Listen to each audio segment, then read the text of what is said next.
Gold trusted gold buyers మీరు తాకట్టు పెట్టిన బంగారాన్ని విడిపించి ఈ రోజు ఉన్న మార్కెట్ ధరకు కొనబడను. విశాఖలో జరిగిన అమానవీయ ఘటన. కంచరపాలెం పోలీస్ స్టేషన్ పరిధిలోని సుందరయ్య కాలనీలో చుట్టూ జనావాసాల మధ్య ఒక కాలువలో, డ్రైనేజీ కాలువలో పసికందు శరీర భాగాలు కనిపించడం ఎంత దారుణమైన ఘటన ఇది. కాళ్ళకు కాళ్ళు, చేతులకు చేతులు, బాడీ పార్ట్స్ అన్నీ కూడా వేరు చేసి ఆ కాలువలో పడేశారు. ఇప్పటికీ ఈ ఘటన జరిగి 2 రోజులు అవుతున్నా ఆ పసికందు తల భాగం మాత్రం లభించలేదు. కానీ కోపం, క్షణికావేశం, పగ పెంచుకోవటం ఎందుకు ఈ హత్యలకు దారి తీస్తుంది అనేటటువంటి ఘటన చూస్తే గనక, ఒకప్పుడు మనం మానసిక ఆరోగ్య పరిస్థితి బాగోపోతే దానికి ట్రీట్మెంట్ ఉంటుంది, బాగు చేసుకోగలం అని అనుకునే ఆలోచన నుంచి ఇప్పుడు ఈ మెంటల్ కండిషన్స్ అనేవి చాలా సైకోయిజంగా వెళ్ళిపోతూ ఉన్నాయి.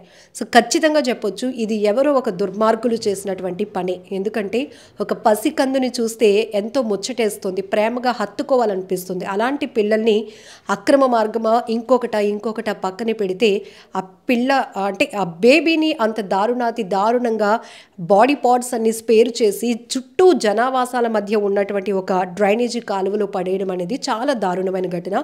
ఈ ఘటనకు సంబంధించి మాట్లాడడానికి మనతో పాటు psychologist and life coach Uday Kumar గారు అలుజంగి ఉన్నారు. సార్తో మాట్లాడదాం. నమస్కారం సార్. సార్, ఒకప్పుడు మనం అనుకునే వాళ్ళం, ఎందుకురా నీకు అంత కోపం, ఎందుకురా పగలు, ఏమైనా తీసుకుపోతావా, మోసుకుపోతావా అనేవాళ్ళం. కానీ ఇప్పుడు సొసైటీలో జరుగుతున్న నేర ఘటనలు చూస్తుంటేనే నిజంగా సమాజంలో మనుషుల ముసుగులో ఉన్నటువంటి మానవ మృగాలు, మనం అదే పదం వాడతాం, అంతకుమించి ఇంకేం లేదు కూడా. నిజం, మానవత్వం ఉండేవాడు మనిషి, కానీ అది మనిషి అనేవాడు కరువైపోతున్నాడు. కారణం ఏంటంటే ప్రతి ఒక్క వ్యక్తి ఎదుటి నుంచి ఆశించడం ఎక్కువైపోతుంది. నాకు ఇలా చేయాలని వాళ్ళు ఆశించినట్టుగా ఎప్పుడైతే ఉండటం లేదో వాడు అది చేయలేదు కాబట్టి వాడికి ఏదైనా హాని చేయాలి. తర్వాత ఒక నార్సిస్టిక్ యాటిట్యూడ్ అంటారు, అంటే నేను గొప్ప, నేనేం చేసినా సరే నేను దొరకను, నేను తెలివైన వాడిని.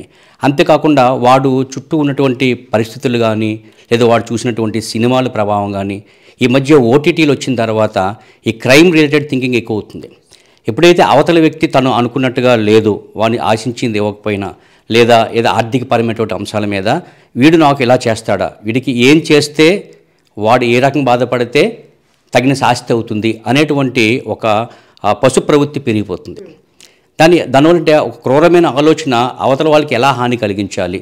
So others weakness is a strength. వాళ్ళ వీక్నెస్ ఏంటి, వాళ్ళని ఆర్థిక పరంగా నష్టం చేయొచ్చా. అంతకుముందు మీకు తెలిసి ఉంటుంది, బైక్స్ కాల్చుతుంటారు. ఎక్కడైతే బైక్లు ఉంటే వాడి ఫ్రెండ్స్ ఉంటే పెట్రోల్స్ కాల్చిస్తుంటారు, అంటే ఆడ బైక్ ఇవ్వకపోయినా అలాగే వాళ్ళ ఆ వ్యక్తి ఎవరైతే ఈ పాప ఉందో వాళ్ళ తల్లిదండ్రులు వీరికి ఏదో రకంగా హాని చేసి ఉంటారు. కాబట్టి వాళ్ళకి నేరుగా ఏదైనా దెబ్బతీసే కన్నా వాళ్ళ పిల్లలు అయితే ఇలా బాగుంటుంది, వాళ్ళు ఇంకెక్కువ సఫర్ అవుతారు అనేటువంటి మరో విషయం ఏంటంటే, ఆ వ్యక్తి కూడా ఆ సరౌండింగ్స్లో ఉంటాడు, వాడు ఎటెండ్ అవుతుంటాడు, జరుగుతుంది చూస్తూ ఉంటాడు అనమాట. ఇప్పుడు ఈ మధ్య ఒక ఓటీటీ సినిమా వచ్చింది, దాంట్లో ఒక మాట ఉంటుంది అనమాట, ఆ బాడీ తాలూకా హెడ్ కనబడలేదు, ఆ హెడ్ కానీ కనబడిపోతే మనం ఎవరు చేసాడో కష్టం అని అది అండర్లైన్ చేసుకుంటారు. అంటే ఈ ఒక విధంగా ఇటువంటివి కూడా ఆ నేరగాళ్ళకి, లేదా నేర ప్రవృత్తి ఉన్న వాళ్ళకి, లేదా నేరం చేయాలన్నటువంటి ఆలోచన ఉన్న వాళ్ళకి ఏదైతే షార్ట్ కట్ ఏంటి లేదా సేఫ్ ఏంటి అని తెలియడానికి ఒక రకంగా ఇండైరెక్ట్గా ఆలోచన వస్తుంది. అదే ఫ్యామిలీ మ్యాన్ అనే ఒక రకమైనది, ఒక ఫ్యామిలీ 2 వచ్చింది, దాంట్లో ఒక్కొక్క పార్ట్ కట్ చేసి ఒక్కొక్క ప్రాంతంలో పారేస్తుంటారు అనమాట. సో ఇటువంటి వీళ్ళు సాధారణ చాలా సెన్సిటివ్ మైండ్ కలిగి ఉంటారండి. ఈ నేర ప్రవృత్తి ఉన్న వాళ్ళు మానసికంగా దృఢంగా ఉంటారు ఏం కాదు, మానసిక వైకల్యం అది, చాలా సెన్సిటివ్గా ఉంటారు. చేసి వాళ్ళ తలకండి ఏది చిన్న వాళ్ళకి అవతల కష్టం కలిగితే వాళ్ళు చాలా ఆనందపడిపోతుంటారు అనమాట. ఆ రకమైనటువంటి ఆ మెలిసియస్ హ్యాపీనెస్ అంటారు, ఎదుటివాడికి నష్టం కలిగించడం ద్వారా వీళ్ళు ఆనందపడతారు, అంతే మెలిసియస్ హ్యాపీనెస్ అంటారన్నమాట. సో మంచి పని అయింది అని. సో అది ఇంకా విశృంఖలత అంటారు కదా, అది విశృంఖలతగా మారిపోయి నేను నేరం తాలూకా పరిధిలోకి నేను రాలేను, నేను తప్పించుకోగలను అని చెప్పి దాన్ని వెంటనే చేయడం చేసే మ్యాక్సిమం ఏంటంటే చట్టం తాలూకా చేతులు చాలా పెద్దగా దొరుకుతారు, కానీ ఆ క్షణంలో ఏం జరుగుతుందో ఆలోచన ఉండదు వాళ్ళకి. సరే, ఇప్పుడు మీరన్నట్టు ఇలాంటిది మానసిక వైకల్యం, మానసిక బలం కాదు వాళ్ళకి అంటున్నారు. అంటే ఎదుటివాడికి నష్టం కలిగించాలి అనే ఒక ఆలోచన ఉన్నప్పుడు అక్కడ పిల్లల పెద్దవాళ్ళ ఇదేమి వాళ్ళ మైండ్ సెట్ ఉండదు. అంటే వాళ్ళకి ఏది చేస్తే అక్కడ వెహికల్ ఉంటే వెహికల్ నష్టం చేయొచ్చు, లేదా పిల్లలు ఉంటే పిల్లలు కావచ్చు, అంటే ఏ రకంగా, లేదా నేరుగా వాళ్ళని కూడా అటాక్ చేయొచ్చు. అలా కూడా ఉంది. ఆ మధ్య మీరు చూసుంటారు, సెలూన్లో కట్ చేస్తుంటాడు అతను, కట్ చేస్తుంటే పక్కవాడు హేళన చేసి సరిగ్గా లేదని అంటే సో ఆ కత్తి తీసుకొని ఆయన్నే కట్ చేశాడు. అంటే ఆ క్షణం అన్నమాట, స్పట్ ఆఫ్ ఎమోషన్ అంటాం మనం. ఎప్పుడైతే ఒక్కసారి ఆ ఆలోచన తేడొచ్చేసరికి అడ్రినలిన్ రిలీజ్ అవుతుంది అనమాట. ఎక్కువ అడ్రినలిన్ రావాలంటే ఆ మైండ్ పని చేయదు, ఎందుకంటే బ్లడ్లో ఉన్న ఆక్సిజన్ ఎక్కువ గ్రహిస్తుంది అడ్రినలిన్. వాడికంటే ఆ ఆలోచన లేకపోయేసరికంటే వెంటనే ఏం చేయాలి, అందుబాటులో కత్తి ఉంటే కత్తి. సో అందుకే ఆ దుష్టులకు దూరంగా ఉండాలంటే అటువంటి వాళ్ళకి కొంచెం జాగ్రత్తగా ఉండడం, లేదా ఇటువంటి ఆలోచన విధానాన్ని పరిశీలించి మనం జాగ్రత్త ఉండాలి తప్ప. సో చట్టం దొరుకుతారు కరెక్టే, కానీ అయిపోయినటువంటి నష్టాన్ని ఎవరు భర్తీ చేయలేరు కదా. సార్ వీళ్ళు ప్రిపేర్డ్గా ఉంటారా, అప్పటికప్పుడు కూడా డెసిషన్స్ తీసుకొని ఇలాంటివి చేయడానికి తెగబడతారంటారా? అంటే మొదట్లో ఉండదు, మొదట్లో ప్రిపేర్డ్నెస్ ఉండదు, అకస్మాత్తుగా అనుకోకుండా చేస్తారు. ఒకసారి చేసి ఎప్పుడైతే దొరకలేదు చిన్న విషయాలు మొదలు పెడతారు. అలా అయ్యేసరికి ఏంటంటే అది ఒక ఫర్ ఎగ్జాంపుల్ ఏదో ఒక నేర ప్రవృత్తి ఉందనుకోండి, సో మ్యాక్సిమం బయలుకి వెళ్తారు, లోన్ వేస్తారు, 14 తర్వాత వస్తారు. తర్వాత 3 సంవత్సరాలు 4 సంవత్సరాలు వచ్చరికి ఏంటంటే ఏదైనా 14 రోజులే కదా అనేటువంటి ఆలోచనతో ఆ రకంగా మారడానికి అవకాశం ఉంటుంది. అందుకే చూడండి, స్టేషన్లో ఎప్పుడైనా సరే ఒక క్రైమ్ జరిగినప్పుడు ఇటువంటి నేరాలు జరిగిన వాళ్ళు ఎవరైనా పాత ఉన్నాయి అన్ని స్టేషన్లో కూడా వాళ్ళు రివిజన్ చేస్తారు. ఎందుకంటే ఒక ప్యాటర్న్ ఆఫ్ క్రైమ్ కాల్ అలవాటు పడిపోతారు అనమాట. చేసి పర్వాలేదు అంటే ముఖ్యంగా ఏంటంటే ఏం జరగదులే, మేము తప్పించుకోగలంలే, లేదా పలానా వాళ్ళు ఉన్నారులే, పలానా వాళ్ళు రారు, వస్తారని భావంతుంటుంది అనమాట. ఒకరోజు కాదు ఒక రోజున బయటపడుతుంది. కానీ ఆ క్షణంలో వాళ్ళకి జరిగినటువంటి ఫర్ ఎగ్జాంపుల్ చూడండి, చీమ కుట్టిందనుకోండి, దాన్ని ఇలాగా చేసి అంటే అది ఒక పసుపు ప్రవృత్తి. సో ఇది పరాకాష్ఠ ఇది అనమాట. అది తాత్కాలికం అవ్వచ్చు, అది చిన్నదాన్ని అవ్వచ్చు, అది పేరెంటింగ్లో ఉంటుంది. పేరెంటింగ్లో కూడా ఏంటంటే కొన్ని లోపాలు, సరిగ్గా చిన్నప్పుడే ప్రేమ అభిమానం లేకపోవడము, సెన్సిటివ్నెస్ లేకపోవడము, వాడికి బేసిక్ ఎమోషన్స్ వాడికి సాల్వ్ అవ్వకపోవడము, సాటిస్ఫై అవ్వకపోవడము, ఇవి కూడా వాళ్ళు ఆ ప్రవృత్తి పెరగడానికి అవకాశం ఉంటుంది. అందుకే ఈ నేరగాళ్ళని చదివినప్పుడు వాళ్ళ ఫ్యామిలీ హిస్టరీ చూస్తారు. ఆ ఫ్యామిలీ హిస్టరీలో ఏమైనా ఉందా, లేదా ఫ్యామిలీలో ఏమైనా ప్రాబ్లమ్స్ ఉన్నాయా, అది కూడా ఒక వ్యక్తిలో ఈ రకమైనటువంటి మన బేసిక్ నీడ్స్ ఏవైతే సాటిస్ఫై అవ్వకపోతే, కనీస అవసరాలు కానీ వాళ్ళు కానీ సంతృప్తి చెందకపోయినట్లయితే వాళ్ళు పశుప్రవృత్తి పెరగడానికి అవకాశం ఎక్కువ ఉంటుంది. సరే, ఇప్పుడు ఈ పర్టికులర్ ఘటనలో కూడా బేబీని అంటే డెలివరీ అయిన తర్వాత ఇమీడియట్గా ఆ అమ్మాయి అంటే ఒకవేళ ఇల్లీగల్గా ఆ బేబీ పుట్టుండుంటే అడ్డు తొలగించుకోవటానికి ఈ రకంగా కూడా కొన్ని చూస్తున్నాం మనం, నిర్మానుష్య ప్రాంతాల్లో వదిలేయటం, కాలువల్లో పడేయటం ఇలాంటివి. బట్ ఈ పర్టికులర్ కేసులో మాత్రం ఆ చిన్న పాపవి బేబీవి కాళ్ళు చేతులు అన్నీ వేరు చేసి తలని మిస్ చేశారు. అంటే ఏదైనా ఛాలెంజ్ ఇవ్వాలి అనుకుంటున్నారా, లేకపోతే ఏంటి? అదే నేను చెప్పాను కదండి, ఏంటంటే వాళ్ళు తప్పనిసరిగా ఇతర నేరగాలతో సంబంధం ఉండాలి, లేదా బ్యాక్ హిస్టరీ ఉండాలి. ఎందుకంటే ఆ తల దొరికితే కదా ఐడెంటిటీ అవుతుంది. మామూలుగా DNA వాటితో అవ్వడానికి అవకాశం ఉండదు. సో ముందు ఐడెంటిఫై చేయాలి. ఐడెంటిఫై చేయడానికి అవకాశం లేదు కదా, అది ఎవరిది అవుతుంది. కాబట్టి తప్పనిసరిగా దీని వెనకాతల వాడికి ఆ బ్యాక్గ్రౌండ్ బాగా ఉంటుంది, లేదా క్రిమినల్ రిపోర్ట్లు అంటే ఇలా అయితే తల దొరికితేనే ఐడెంటిఫై అవ్వదు అనేటువంటి ఆలోచన ఉంటుంది. ఈ ఘటనకు సంబంధించి చేసిన వాడికి క్రిమినల్ హిస్టరీ ఉండాలి అంటారా? ఎందుకంటే ఆ ధైర్యం కూడా రావాలి కదా సార్ ఒక బేబీని. అంతే కదండి, ఇది ఇది ఇది మటు ఫస్ట్ మెంబర్స్ చేసేది కాదు.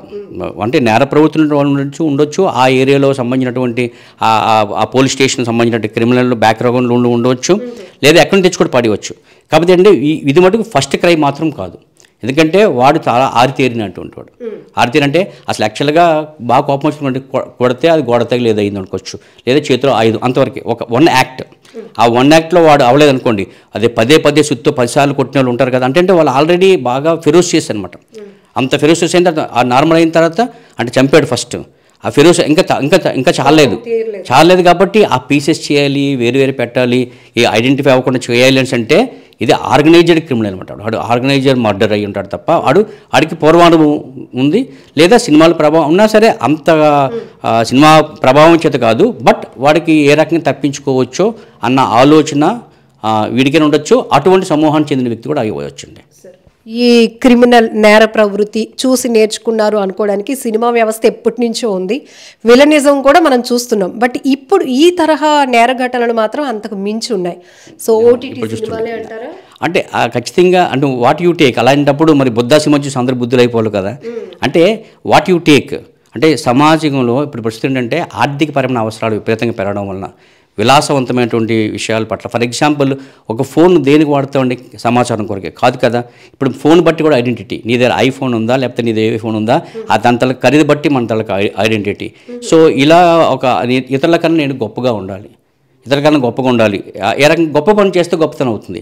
సో అలా కాదు, షార్ట్ కట్ అంటే easy money, lavish life, easy money ఉండాలి. నువ్వు కావాలంటే కష్టపడాలి, సామర్థ్యం పెంచుకోవాలి. అటువంటి డైరెక్షన్ లేకపోవడం వలన, లేదా తల్లిదండ్రుల నుంచి సరైనటువంటి గైడెన్స్ లేకపోవడం వలన సో ఈ రకమైనటువంటి విధానం పెరుగుతుంది. ఇది కేవలం ఆర్థికంగా వెనకబడి ఉన్న వాళ్ళు ఉందని కాదు, పెద్ద పెద్ద ఫ్యామిలీస్ కూడా ఆర్థిక అవసరాలు ఎక్కువ ఉన్న వాళ్ళ మీద దేనికైనా సరే money is the main reason of behind all these things అండి. ఇప్పుడు లావిష్ ఎక్స్పెండిచర్కి, ఆ విధానాలకి, ఆ లైఫ్ స్టైల్కి అలవాటు పడిన తర్వాత సో ఎక్కడికి వెళ్ళినా సరే ఫ్లైట్లో వెళ్ళాలి, ఇటువంటి ఉండదంటే సో సోర్స్ లేదు, ఖర్చులు జాబితా ఎక్కువ ఉంది, అప్పుడు ఈజీ మనీ ఎలా వస్తుంది?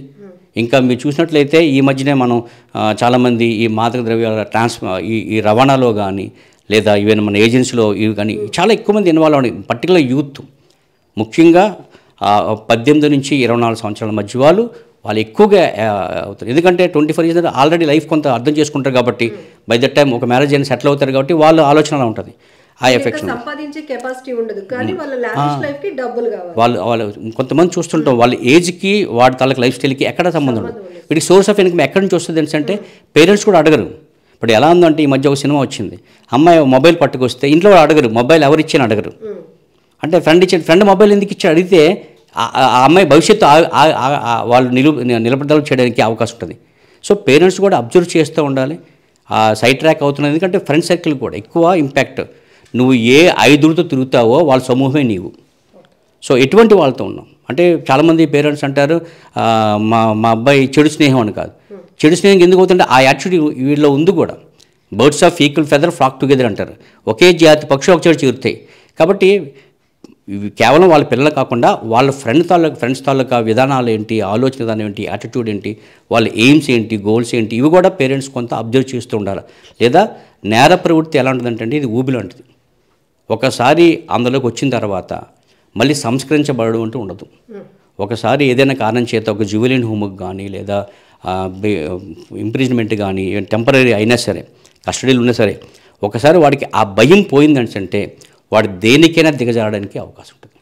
అది ఆ ఫస్ట్ భయం వరకే ఉంటుంది. అది సో కంచరపాలెంలో జరిగిన ఈ పసికందు ఘటన మాత్రం చాలా బాధాకరమైన ఘటన. ఎందుకంటే ఇప్పటికీ 2 రోజులు అవుతున్నా ఎవరు ఈ నేరానికి పాల్పడ్డారు, ఎవరు ఈ పసికందును శరీర భాగాలు వేరు చేసి జనాలు చుట్టూ అదేమైనా నిర్మానుష్య ప్రాంతమా, అటవీ ప్రాంతమా కాదు, చుట్టూ ఇరుకిరుకుగా ఉన్నటువంటి సందులు, ఇల్లులు ఉన్నటువంటి ప్రాంతంలో కూడా అంత డేర్ స్టెప్ చేసి ఎవరు ఆ పసికందును అలా చేసి ఆ కాలువలో పడేశారు. ఒక ఛాలెంజ్ ఎవరికో విసరాలి అనుకున్నట్టు ఇంటెన్షన్ కనపడుతుంది. ఎందుకంటే అటు పోలీసులు కావచ్చు దొరకకూడదు. ఇప్పుడు సార్ చెప్పినట్టుగా నేర ప్రవృత్తి కలిగిన వాళ్ళు, ఖచ్చితంగా మానసిక వైకల్యంలో ఉన్న వాళ్ళు మాత్రం వాళ్ళ ఇంటెన్షన్ చాలా ఎక్కువగా క్రూరంగా ఉంటుంది అన్నట్టుగానే. సో ఇక్కడ ఆ బేబీకి సంబంధించినటువంటి తల అనేది మాయం చేయడం ద్వారా నేను ఎవరికి దొరకకూడదు, అలానే పోలీసుల్ని ముప్పతిప్పలు పెట్టాలి, లేకపోతే అతను ఎవరికైతే హాని కలిగించి నష్టం కలిగించి తన పగని తీర్చుకోవాలి అనుకున్నారో ఆ రకమైనటువంటి ప్లానింగ్తో చేసినటువంటి ఇది క్రైము. చాలా బాధాకరమైన ఘటన. ఈ ఘటనకు సంబంధించి మీరేమంటారో కూడా కామెంట్ బాక్స్లో మెన్షన్ చేయండి. And for more videos, please subscribe to iDream. Please subscribe to iDream. Please subscribe iDream. And please subscribe to iDream. For more videos, subscribe to iDream. please like, share and subscribe to the channel. Congratulations, iDream. Subscribe to iDream. Subscribe to iDream. So subscribe to iDream Media. iDream ki iDream team andarki huge congratulations. Please subscribe iDream Media. Please subscribe to iDream. Subscribe iDream. Please subscribe to iDream. iDream అంటే నా కళల channel subscribe చేసుకున్న నోరు తిరుగుతలేదు, మీరైతే గంట గుర్తు కొట్టండి. For more such videos, please subscribe to iDream.